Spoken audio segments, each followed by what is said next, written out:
നമസ്കാരം, chess battles മലയാളത്തിലേക്ക് സ്വാഗതം. നമ്മുടെ വീഡിയോ തുടങ്ങുന്നതിന് മുമ്പായിട്ട് തന്നെ രണ്ട് കാര്യങ്ങൾ പറയാനുണ്ട്. ഒന്നാമത്തതും ഏറ്റവും പ്രധാനപ്പെട്ടതായിട്ടുള്ള കാര്യം, നമ്മൾ സംസാരിക്കുമ്പോൾ അടിയിൽ മലയാളത്തിൽ തന്നെ എഴുതി കാണിക്കുന്നു എന്നൊരു പ്രശ്നം പറയുന്നുണ്ട്. അത് ഞാനായിട്ട് എഴുതി കാണിക്കുന്നതല്ല, നിങ്ങളുടെ സബ് ടൈറ്റിൽ എന്നുള്ള ഓപ്ഷൻ ഓണായി കിടക്കുന്നതുകൊണ്ട് ഓട്ടോമാറ്റിക്കായിട്ട് കാണിക്കുന്നതാണ്. മുകളിലുള്ള സബ് ടൈറ്റിൽസ് ഓഫ് ചെയ്യാനുള്ള ഓപ്ഷൻ ഉണ്ട്, അത് ഓഫ് ചെയ്തിട്ട് കഴിഞ്ഞാൽ അങ്ങനെ മലയാളത്തിലോ ഇംഗ്ലീഷോ ഒന്നും എഴുതി കാണിക്കില്ല. ഇങ്ങനൊരു പ്രശ്നമുള്ളതായിട്ട് പലരും പരാതി പറയുന്നതുകൊണ്ടാണ് ഇത് പറഞ്ഞത്. രണ്ടാമത്തത് നമ്മുടെ ഗീവയുടെ കാര്യമാണ്. അതിനെക്കുറിച്ച് ഗെയിമിൽ എവിടെയെങ്കിലും സമയം കിട്ടുന്ന സമയത്ത് പറയാം. നമുക്കിന്ന് ഗെയിമിലേക്ക് പോകാം. ഇന്നത്തെ വീഡിയോയിൽ ലൂയിസ് ഗോൾഡ്സ്മിത്തും ഫ്രെഡറിക് എസ്ലിംഗും തമ്മിൽ നടന്ന വളരെ രസകരമായിട്ടുള്ളൊരു അറ്റാക്കിംഗ് ഗെയിമാണ് കാണിക്കാൻ പോകുന്നത്. ഈ ഗെയിം നടന്നിരിക്കുന്നത് 1880-ലാണ്. ഈ ഗെയിമിൽ ഗോൾഡ്സ്മിത്ത് വൈറ്റ് സൈഡും ഫ്രെഡറിക് ബ്ലാക്ക് സൈഡുമാണ് കളിക്കുന്നത്. വൈറ്റ് E4 മുതൽ ഗെയിം സ്റ്റാർട്ട് ചെയ്യുന്നു, ബ്ലാക്ക് E5 മൂവ് ചെയ്യുന്നു. വൈറ്റിനെ F3 ഡെവലപ്പ് ചെയ്യുന്നു, ബ്ലാക്ക് D6 മൂവ് ചെയ്യുന്നു. ഫിലിഡോർ ഡിഫൻസ് ആണ്. ഇവിടെ വൈറ്റ് ഒരു പോൺ എക്സ്ചേഞ്ച് ഓഫറാണ്. D4 മൂവ് ചെയ്തുകൊണ്ട് E5 പോണിനെ അറ്റാക്ക് ചെയ്യുന്നു. ഇവിടെ ഇപ്പോൾ ബ്ലാക്കിന് വേണമെങ്കിൽ അത് അക്സെപ്റ്റ് ചെയ്തുകൊണ്ട് എക്സ്ചേഞ്ച് വേരിയേഷനിലേക്ക് പോകാം, അല്ലെങ്കിൽ E4 പോണിനെ അറ്റാക്ക് ചെയ്തുകൊണ്ട് നൈറ്റിനെ ഡെവലപ്പ് ചെയ്യാം, അത് നിംസാവിച്ച് വേരിയേഷൻ ആണ്. അതുമല്ലെങ്കിൽ അടുത്ത നൈറ്റിനെ D7 ഡെവലപ്പ് ചെയ്തുകൊണ്ട് ടാറ്റ കവർ വേരിയേഷനിലേക്ക് പോകാം. എന്നാൽ ബ്ലാക്ക് ഇവിടെ ഇതൊന്നും ചെയ്യുന്നില്ല, പകരം തിരിച്ചൊരു ഗാംബിറ്റാണ് F5 മൂവ് ചെയ്യുന്നു. ഇത് ഫിലിഡോർ കൗണ്ടർ ഗാംബിറ്റ് എന്നാണ് അറിയപ്പെടുന്നത്. വൈറ്റ് ഇവിടെ ഒരു എക്സ്ചേഞ്ചിലേക്ക് പോവുകയാണ്. പോൺ വെച്ച് പോണിനെ എടുക്കുന്നു, ബ്ലാക്ക് പോൺ വെച്ച് പോണിനെ എടുത്തുകൊണ്ട് വൈറ്റിന്റെ നൈറ്റിനെ അറ്റാക്ക് ചെയ്യുന്നു. വൈറ്റ് നൈറ്റിനെ G5 മൂവ് ചെയ്തുകൊണ്ട് ആ പോണിനെ തിരിച്ചറ്റാക്ക് ചെയ്യുന്നു. ബ്ലാക്ക് D5 മൂവ് ചെയ്തുകൊണ്ട് ആ പോണിന് ഒരു സപ്പോർട്ട് കൊടുക്കുന്നതോടൊപ്പം വൈറ്റിന്റെ ബിഷപ്പ് C4 വരുന്നത് തടയുന്നു. ഇപ്പോൾ വൈറ്റിന് ബിഷപ്പ് വെച്ച് ഈ F7 സ്ക്വയർ കൺട്രോൾ ചെയ്യാൻ കഴിയില്ല, അതുകൊണ്ട് F7 മറ്റൊരു കൺട്രോൾ കൊണ്ടുവരികയാണ്. E6 മൂവ് ചെയ്തുകൊണ്ട് F7 സ്ക്വയർ കൺട്രോൾ ചെയ്യുന്നു.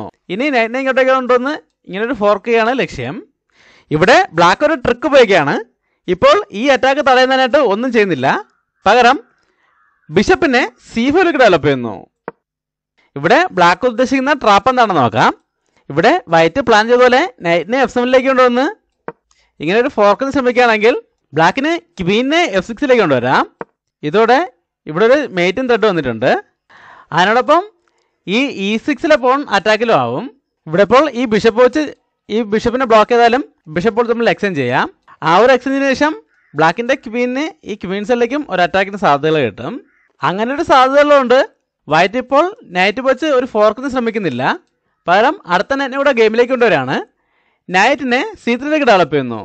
ഇപ്പോൾ ബ്ലാക്കിൻ്റെ D5 പോണിനെതിരെ 2 പീസിൽ വെച്ച് അറ്റാക്ക് വന്നിട്ടുണ്ട്. എന്നാൽ ബ്ലാക്ക് ഇപ്പോൾ ആ പോണിനെ സംരക്ഷിക്കാനായിട്ട് ഒന്നും ചെയ്യുന്നില്ല, നേരത്തെ പ്ലാൻ ചെയ്ത അറ്റാക്ക് തന്നെ മുന്നോട്ട് പോയാണ്. ക്വീനിനെ F6 ഡെവലപ്പ് ചെയ്തുകൊണ്ട് വളരെ പെട്ടെന്ന് തന്നെ ഒരു മേറ്റിന് ത്രെഡ് കൊടുക്കുന്നു. എന്നാൽ വൈറ്റ് ഇപ്പോൾ ഏതെങ്കിലും രീതിയിൽ ഈ ചെക്ക് മേറ്റ് ബ്ലോക്ക് ചെയ്യാൻ ശ്രമിക്കുന്നില്ല, പകരം ഒരു അറ്റാക്കിന് തന്നെ ശ്രമിക്കുകയാണ്. ബിഷപ്പിനെ B5 ഡെവലപ്പ് ചെയ്തുകൊണ്ട് ചെക്ക് കൊടുക്കുന്നു. ബ്ലാക്കിനെ സംബന്ധിച്ചിടത്തോളം ഇത് വലിയ പ്രശ്നമുള്ള കേസല്ല. ബ്ലാക്ക് സിമ്പിളായിട്ട് C6 മുതലുകൊണ്ട് ആ ചെക്ക് ബ്ലോക്ക് ചെയ്യുന്നതോടൊപ്പം വൈറ്റിന്റെ ബിഷപ്പിനെ തിരിച്ചറ്റാക്ക് ചെയ്യുന്നു. ഇതോടെ വൈറ്റിനിവിടെ 2 പ്രശ്നങ്ങളാണ് പരിഹരിക്കാനുള്ളത്. ഒന്നാമത്തതും ഏറ്റവും പ്രധാനപ്പെട്ടത് ഈ ചെക്ക്മേറ്റ് ഭീഷണി, രണ്ടാമത്തത് ഈ ബിഷപ്പിനെതിരെയുള്ള അറ്റാക്ക്.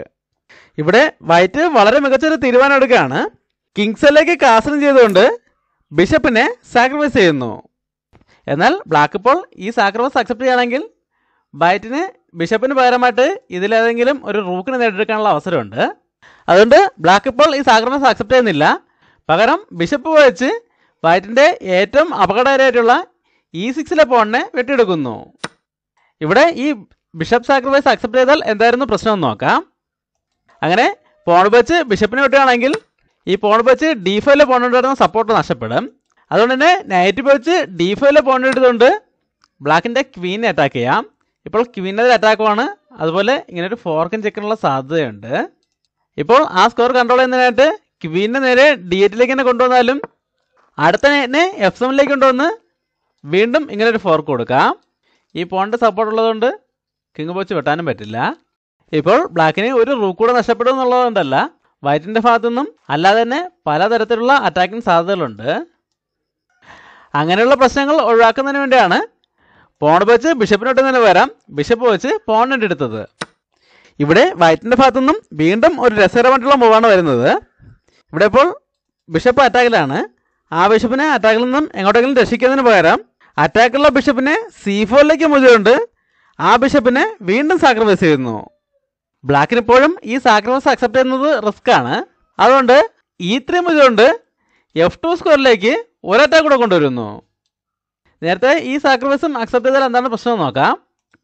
ഇപ്പോഴും പോൺ വെച്ച് ബിഷപ്പിനെ ഇട്ടെടുക്കുകയാണെങ്കിൽ പോൺ വെച്ച് E4 പോണുണ്ടായിരുന്ന സപ്പോർട്ട് നഷ്ടപ്പെടും. അതുകൊണ്ട് തന്നെ നൈറ്റ് വെച്ച് ആ പോൺ എടുത്തുകൊണ്ട് ബ്ലാക്കിൻ്റെ ക്വീനെയും ബിഷപ്പിനെയും ഫോർക്ക് ചെയ്യാൻ പറ്റും. ആ ബിഷപ്പിനെ സപ്പോർട്ട് ചെയ്തുകൊണ്ട് തന്നെ ക്വീനെ E7 മൂവ് ചെയ്താലും ആദ്യം നൈറ്റ് വെച്ച് ബിഷപ്പിനെ ഇട്ടെടുക്കാം. ബ്ലാക്ക് ക്വീൻ വെച്ച് തിരിച്ചുവിട്ടുകയാണെങ്കിൽ നൈറ്റ് വെച്ച് അടുത്ത ബിഷപ്പിനെ വെട്ടിയെടുക്കാം. ഇപ്പോൾ ബിഷപ്പിനെ കൂടെ വെട്ടിയെടുക്കാനും പറ്റി ക്വീനെതിരെ അറ്റാക്കുമാണ്. അതുപോലെ ഇവിടെ ഒരു ഫോർക്കും ചെക്കിനുള്ള സാധ്യതയുണ്ട്. അതിനോടൊപ്പം ഇപ്പോൾ G7 പോണം അറ്റാക്കിലാണ്. ഈ പ്രശ്നങ്ങളെല്ലാം പരിഹരിക്കുന്നതിനായിട്ട് ക്വീനെ E5 E7 കൊണ്ടുവന്ന് ഈ രണ്ട് സ്ക്വയറുകളും കൺട്രോൾ ചെയ്യാൻ ശ്രമിച്ചാലും വൈറ്റിന് വേറെ പ്രശ്നങ്ങളൊന്നുമില്ല. റൂക്കിനെ കൂടെ E1 കൊണ്ടുവരാം. ഇതോടെ ബ്ലാക്കിൻ്റെ ക്വീനും കിങ്ങും ഒരേ ഫയലിലേക്ക് കിട്ടിയിട്ടുണ്ട്. അതുകൊണ്ട് തന്നെ ഈ നൈറ്റിനെ മാറ്റിക്കൊണ്ട് ഇനി വളരെ സ്ട്രോങ് ആയിട്ടുള്ള അറ്റാക്കുകൾ കൊടുക്കാനും കഴിയും. അത് മനസ്സിലായിക്കൊണ്ടാണ് ഇപ്പോഴും ഈ ബിഷപ്പ് സാക്രിഫൈസ് അക്സെപ്റ്റ് ചെയ്യുന്നതിന് പകരം പോണിനെ E3 കൊണ്ടുവന്നത്. ഇപ്പോൾ E3 മുതലോടെ F2 സ്ക്വയറിലേക്ക് ഒരു അറ്റാക്ക് കൂടെ വന്നിട്ടുണ്ട്. അതിനോടൊപ്പം ഈ ബിഷപ്പിൻ്റെ ഡയഗണൽ ക്ലോസ് ആയിട്ടുണ്ട്. അതുകൊണ്ട് തന്നെ ഇവിടെ ഒരേ സമയം വൈറ്റിൻ്റെ രണ്ട് പീസുകൾ അറ്റാക്കിലായിരിക്കുകയാണ്. ഇവിടെ വൈറ്റിൻ്റെ ഭാഗത്തു നിന്നും വീണ്ടും ഒരു ബ്രില്യൻ്റ് മൂവ് വരെയാണ്. ഈ വീഡിയോ ഒന്നുകൂടെ പോസ്റ്റ് ചെയ്ത ശേഷം വൈറ്റിൻ്റെ അടുത്ത മൂവ് എന്താണെന്ന് കണ്ടുപിടിക്കാൻ ശ്രമിക്കുക. എല്ലാവരും നല്ലോണം സമയമെടുത്ത് കണ്ടുപിടിക്കാൻ ശ്രമിക്കുക. നമ്മുടെ ഗീവ് അവേ കുറിച്ച് എല്ലാവരും അറിഞ്ഞോണെന്ന് പ്രതീക്ഷിക്കുന്നു. നാളെ വൈകുന്നേരം വരെയാണ് ഗീവ് അവേയുടെ സമയം. പങ്കെടുക്കാൻ താല്പര്യമുള്ളവർ ഇന്ന് തന്നെ പങ്കെടുക്കുക. എങ്ങനെയാണ് പങ്കെടുക്കുന്നതിനെ കുറിച്ച് വിശദമായിട്ടൊരു വീഡിയോ 2 ദിവസം മുമ്പ് ചെയ്തിരുന്നു. അത് കാണാത്തവർക്കായിട്ട് വേഗത്തിൽ ഒന്നുകൂടെ പറയാം. ഈ വീഡിയോയുടെ ഡിസ്ക്രിപ്ഷനിൽ പാരാമൗണ്ട് ചെസ്സിൻ്റെ പ്രോഡക്റ്റുകളുടെ ലിങ്ക് കൊടുത്തിട്ടുണ്ട്. ആ ലിങ്കിൽ ക്ലിക്ക് ചെയ്ത് അതിന് 5 സ്റ്റാർ റേറ്റിംഗ് കൊടുക്കുക മാത്രമാണ് ചെയ്യേണ്ടത്. എന്നിട്ട് അതിൻ്റെ സ്ക്രീൻഷോട്ട് ഡിസ്ക്രിപ്ഷനിൽ കാണുന്ന വാട്സപ്പ് നമ്പറിലേക്ക് സെൻഡ് ചെയ്ത് കൊടുത്താൽ മതി. നമ്മുടെ കഴിഞ്ഞ തവണത്തെ പോലെ അതിൽ നിന്നും വിജയത്തെ സെലക്ട് ചെയ്ത് അവർക്ക് സമ്മാനം കൊടുക്കുന്നതായിരിക്കും. പിന്നെ സമ്മാനം കിട്ടാത്തവർ വിഷമിക്കേണ്ട. ഈ ഗീവ് അവേയുടെ സമയം കഴിഞ്ഞാലുടൻ തന്നെ അടുത്ത ഗീവ് അവേ ഉണ്ടായിരിക്കുന്നതാണ്. അതിൻ്റെ ഡീറ്റെയിൽസ് ഉൾപ്പെടുത്തുന്ന വീഡിയോ വെള്ളിയാഴ്ച തന്നെ ഉണ്ടായിരിക്കും. അതുകൊണ്ട് തന്നെ എല്ലാവരും ട്രൈ ചെയ്തുകൊണ്ടേ ഇരിക്കുക. ഞാൻ കഴിഞ്ഞ തവണ സൂചിപ്പിച്ചതുപോലെ തന്നെ കിട്ടിയാലൊരു ചെസ് സെറ്റ് പോയാലൊരു മെസ്സേജ്, അങ്ങനെ കണക്കാക്കി എല്ലാവരും പങ്കെടുക്കുക. എല്ലാ ആഴ്ചയിലും ഗീവ് അവേ ഉള്ളതുകൊണ്ട് എല്ലാവർക്കും അവസരമുണ്ട്. നമുക്കിനി ഗെയിമിലേക്ക് വരാം. ഇവിടെയും വൈറ്റ് ഈ രണ്ട് പീസുകളെയും അറ്റാക്കിൽ നിന്നും മാറ്റുന്നില്ല. പകരം ഒരു പീസിനെ കൂടെ സാക്രിഫൈസ് ചെയ്യാണ്. നൈറ്റിനെ E4 മുഴുവതുകൊണ്ട് ആ നൈറ്റിനെ കൂടെ സാക്രിഫൈസ് ചെയ്യുന്നു. ഇപ്പോൾ ബ്ലാക്കിൻ്റെ ക്വീനെതിരെയും ബിഷപ്പിനെതിരെയും അറ്റാക്ക് കൂടെയാണ്. അതുകൊണ്ട് തന്നെ ബ്ലാക്ക് ആ സാക്രിഫൈസ് അക്സെപ്റ്റ് ചെയ്യാണ്. പോൺ വെച്ച് നൈറ്റിനെ എടുക്കുന്നു. ഇപ്പോൾ ഇവിടെ ഉണ്ടായിരുന്ന പോൺ ഇങ്ങോട്ടേക്ക് മാറിയതോടെ ബ്ലാക്കിൻ്റെ ബിഷപ്പിനെതിരെ രണ്ട് പീസുകൾ വെച്ച് അറ്റാക്ക് ആയിരിക്കുകയാണ്. വൈറ്റ് നൈറ്റ് വെച്ച് ബിഷപ്പിനോട് എടുത്തുകൊണ്ട് വീണ്ടും ഒരു ഫോർക്കും ചെക്കിനുള്ള സാധ്യത ഉണ്ടാക്കിയെടുക്കുന്നു. ബ്ലാക്ക് ഇപ്പോൾ ഈ ഫോർക്കും ചെക്ക് ഒഴിവാക്കാനായിട്ട് ഒന്നും ചെയ്യുന്നില്ല. ആദ്യം പോൺ വെച്ച് പോണിനെ എടുത്തുകൊണ്ട് ചെക്ക് കൊടുക്കുന്നു. ഇപ്പോൾ ആ പോണിന് രണ്ട് പീസുകളുടെ സപ്പോർട്ട് ഉള്ളതുകൊണ്ട് വൈറ്റിനിപ്പോൾ റൂക്ക് വെച്ച് ഒട്ടാൻ പറ്റില്ല. അതുകൊണ്ട് കിങ്ങിനെ H1 മൂവ് ചെയ്യുന്നു. ഇപ്പോഴും ഇവിടെ ഒരു ഫോർക്കും ചെക്കിനുള്ള സാധ്യതയുണ്ട്. ബ്ലാക്കിന് ഇപ്പോൾ വേണമെങ്കിൽ നൈറ്റിനെ A6 ഡെവലപ്പ് ചെയ്തുകൊണ്ടോ അല്ലെങ്കിൽ ക്വീനെ E7 കൊണ്ടുവന്നോ ഈ ബിഷപ്പിനെ സപ്പോർട്ട് ചെയ്യുന്നതോടൊപ്പം ഈ C7 സ്കോറൂടെ കൺട്രോൾ ചെയ്യാം. ഇതിൽ എന്തിനെ ചെയ്താലും വൈറ്റ് ഈ ബിഷപ്പും നൈറ്റുമായിട്ട് എക്സ്ചേഞ്ച് ചെയ്യുന്നുള്ളത് ഉറപ്പാണ്. അതുകൊണ്ട് ബ്ലാക്ക് ഈ ബിഷപ്പ് വെച്ച് തന്നെയാണ് ആ സ്കോർ കൺട്രോൾ ചെയ്യാൻ ശ്രമിക്കുന്നത്. ബിഷപ്പിനെ B6 മൂവ് ചെയ്തുകൊണ്ട് C7 സ്ക്വയർ കൺട്രോൾ ചെയ്യുന്നു. ഈ സമയത്ത് വൈറ്റിൻ്റെ ഭാഗത്തു നിന്നും വീണ്ടും ഒരു സ്ട്രോങ് മൂവ് വരെയാണ്. ബിഷപ്പിനെ G5 ഡെവലപ്പ് ചെയ്തുകൊണ്ട് ബ്ലാക്കിൻ്റെ ക്വീനെ അറ്റാക്ക് ചെയ്യുന്നു. ബിഷപ്പിന് നൈറ്റിൻ്റെ സപ്പോർട്ട് ഉള്ളതുകൊണ്ട് ക്വീന് വെച്ച് ബിഷപ്പിനെ ഇടാൻ പറ്റില്ല. അതുകൊണ്ട് ബ്ലാക്ക് ക്വീനെ G6 മൂവ് ചെയ്യുന്നു. ഇവിടെ വൈറ്റിൻ്റെ ഭാഗത്തു നിന്നും വീണ്ടും ഒരു ബ്രില്യൻ്റ് മൂവ് വരെയാണ്. ഈ വീഡിയോ ഒന്നുകൂടെ പോസ്റ്റ് ചെയ്ത ശേഷം വൈറ്റിൻ്റെ അടുത്ത മൂവ് എന്താണെന്ന് കണ്ടുപിടിക്കാൻ ശ്രമിക്കുക. വൈറ്റ് ഇവിടെ ഒരു പീസിനെ കൂടെ സാക്രിഫൈസ് ചെയ്യാണ്. റൂക്ക് വെച്ച് F2 പോണിനായിട്ട് എടുത്തുകൊണ്ട് റൂക്കിനെ സാക്രിഫൈസ് ചെയ്യുന്നു. ഇത് വളരെ സ്ട്രോങ് ആയിട്ടുള്ളൊരു മൂവാണ്. കാരണം ഇപ്പോൾ ഇവിടെ ഒരു മേറ്റിംഗ് ത്രെഡ് ഉണ്ട്. അടുത്ത മൂവിൽ റൂക്ക് F8 ഒന്ന് ചെക്ക് വരുമ്പോൾ ചെക്ക് മേറ്റ് ആണ്. കിങ്ങിന് പോകാൻ വേറെ ഓരോ ഓപ്ഷനും ഇല്ല. അതോടെ ചെക്ക് മേറ്റ് ആവും. എന്നാൽ ഇപ്പോൾ ഈ സാക്രിഫൈസ് അക്സെപ്റ്റ് ചെയ്യാനും പറ്റില്ല. ബിഷപ്പ് വെച്ച് റൂക്കിനെ ഇട്ടെടുക്കുകയാണെങ്കിൽ ബിഷപ്പിന് D8 കൺട്രോൾ നഷ്ടപ്പെടും. അതുകൊണ്ട് തന്നെ ക്വീനിന് അങ്ങോട്ടേക്കൊന്ന് ചെക്ക് കൊടുക്കാം. കിങ്ങിന് F6 തന്നെ മാറേണ്ടി വരും. ആ സമയത്ത് ക്വീൻ F8 ഒന്ന് ചെക്ക് വരുമ്പോൾ ചെക്ക് മേറ്റ് ആവും. ഇങ്ങനെ രണ്ട് രീതിയിലുള്ള ചെക്ക്മേറ്റ് ഫിഷനുകളാണ് ഇവിടെ നിലനിൽക്കുന്നത്.